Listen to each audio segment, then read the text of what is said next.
Pelo sinal da Santa Cruz, livrai-nos Deus nosso Senhor dos nossos inimigos. Em nome do Pai, do Filho e do Espírito Santo. Amém. Vinde, Espírito Santo, enchei os corações dos vossos fiéis e acendei neles o fogo do vosso amor. Enviai o vosso Espírito, Senhor, e tudo será criado, e renovareis a face da terra. Oremos.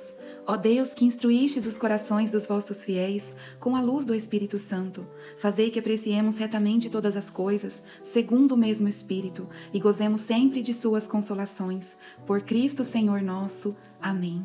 Ó Maria concebida sem pecado, rogai por nós que recorremos a vós. Evangelho de São João, capítulo 13, versículos de 21 a 38. Dito isso, Jesus ficou perturbado em seu espírito e declarou abertamente: em verdade vos digo, um de vós me há de trair. Os discípulos olhavam uns para os outros sem saber de quem falava. Um dos discípulos a quem Jesus amava estava à mesa reclinado ao peito de Jesus. Simão Pedro acenou-lhe para dizer-lhe: dize-nos de quem é que ele fala. Reclinando-se este mesmo discípulo sobre o peito de Jesus, interrogou: Senhor, quem é? Jesus respondeu: é aquele a quem eu der o pão embebido. Em seguida, molhou o pão e deu-o a Judas, filho de Simão Iscariotes. Logo que ele o engoliu, Satanás entrou nele. Jesus disse-lhe então: o que queres fazer, faze-o depressa. Mas ninguém dos que estavam à mesa soube por que motivo lhe dissera. Pois, como Judas tinha a bolsa, pensavam alguns que Jesus lhe falava: compra aquilo de que temos necessidade para a festa, ou dá alguma coisa aos pobres. Tendo Judas recebido o bocado de pão, apressou-se em sair, e era noite. Logo que Judas saiu, Jesus disse: agora é glorificado o Filho do Homem, e Deus é glorificado nele. Se Deus foi glorificado nele, também Deus o glorificará em si mesmo, e o glorificará em breve. Filhinhos meus, por um pouco ainda estou convosco. Vós me haveis de procurar, mas como disse aos judeus, também vos digo agora a vós: para onde eu vou, vós não podeis ir. Dou-vos um novo mandamento: amai-vos uns aos outros, como eu vos tenho amado. Assim também vós deveis amar-vos uns aos outros.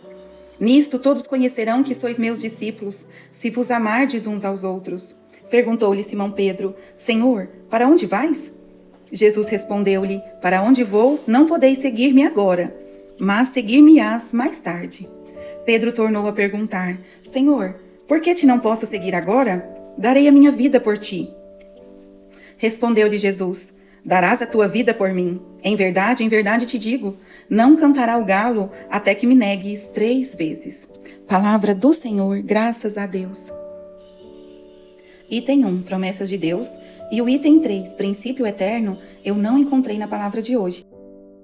Item 2, ordens a obedecer.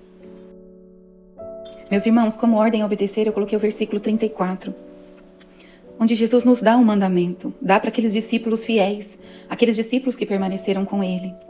Dou-vos um novo mandamento: amai-vos uns aos outros, como eu vos tenho amado. Assim também vós deveis amar-vos uns aos outros. Amar ao nosso próximo como ele nos amou. E como ele nos amou, ele deu sua vida por amor a nós.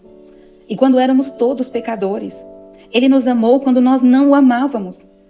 Nós temos que amar a todos, sem exceção, até mesmo aqueles que nos fazem mal. Perdoar sempre, amar sempre. Né? Não quer dizer que nós temos que ter convívio com aquelas pessoas que não são bom exemplo, que não são boas, que são perigosas. Não, Jesus não quer dizer isso. Jesus quer dizer amar, Jesus quer dizer perdoar, Jesus quer dizer orar por essas pessoas, pedir a Deus misericórdia, a graça santificante para todos, para toda a humanidade. Nos versículos finais, o 37 e o 38, algo me chamou a atenção. Pedro fala para Jesus que daria a vida por Jesus. E Jesus lhe responde que ele o trairia, o renegaria 3 vezes antes do amanhecer do dia. Ele, no momento que disse isso, meus irmãos, ele realmente acreditava nisso.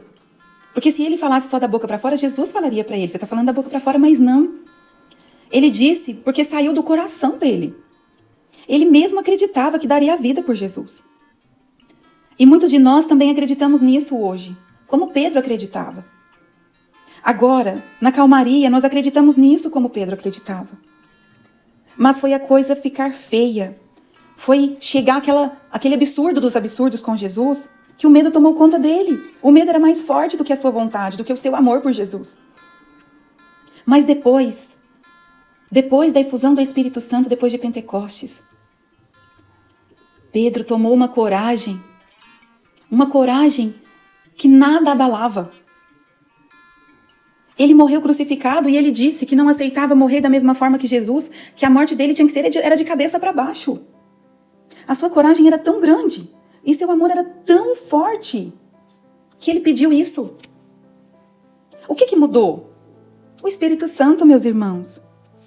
Pedro viveu Pentecostes. Pedro estava cheio do Espírito Santo. A certeza tão grande da vida eterna, do amor a Jesus, completava ele, dominava ele. Depois de Pentecostes, ele foi muito guerreiro, ele amou a Jesus, ele deu testemunho da verdade. E ele seguiu essa verdade até o fim. Aqui na terra, porque agora ele goza de glória no céu, junto a Jesus. Se eles não vivessem esse verdadeiro Pentecostes, como os apóstolos viveram, se nós não tivermos esse Pentecostes na nossa vida, meus irmãos, nós vamos continuar como Pedro antes, pensando que morreria por Jesus e depois vem o medo. Nós precisamos pedir para Deus, todos os dias, um verdadeiro Pentecostes. Senão nós não vamos conseguir. Se não é a graça do Espírito Santo agindo sobre nós, nós não vamos conseguir. E a perseguição está chegando, nós estamos vendo isso.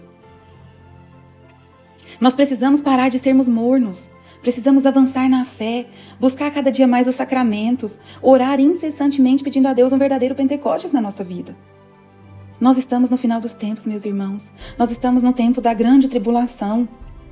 Então o que mais nós precisamos agora é isso. O resto é resto. Primeiro Deus, primeiro a vontade de Deus na nossa vida. Depois que vem a família, o trabalho, nós mesmos. Mas primeiro é Deus. Vinde, Espírito Santo. Vinde por meio da poderosa intercessão do Imaculado Coração de Maria, vossa amadíssima esposa. Vinde, Espírito Santo, sobre os nossos corações. Vinde, Espírito Santo, controlar a nossa mente, as nossas palavras, as nossas ações. Vinde, Espírito Santo, nos dar o conhecimento da verdade. Vinde, Espírito Santo, sobre os nossos lares. Ilumina o nosso lar, ilumina a nossa vida, o nosso trabalho, os nossos pensamentos. Vem, Espírito Santo de Deus, dai-nos a graça, meu Deus, eu peço por Jesus Cristo, que nós vivamos um verdadeiro Pentecostes, que nós vivamos a efusão do Espírito Santo dentro de nós, que faça morrer o homem, a mulher velha e faça nascer um homem novo, corajoso, que ama a Deus acima de tudo e que procura incessantemente a vontade de Deus para um dia ter o céu. Amém. Meus irmãos, esse é o momento especial nosso com Deus. Qual que é a mensagem de Deus para mim hoje? O que o Senhor quer de mim? É pessoal, meu irmão e minha irmã. A palavra de Deus, ela nos toca pessoalmente onde nós mais precisamos mudar. O que Deus quer de mim com a palavra de hoje? O que o Senhor quer que eu mude? Esse é o nosso momento, meu irmão e minha irmã. Para, pensa, feche os olhos. Depois que nós escutamos a vontade de Deus na nossa vida, é momento de refletirmos o que fazer. Qual é a ação que eu vou tomar? O que eu posso mudar? Aonde eu posso mudar? Que ação concreta eu posso fazer no dia de hoje e a partir de hoje na minha vida para chegar àquilo que Deus quer de mim?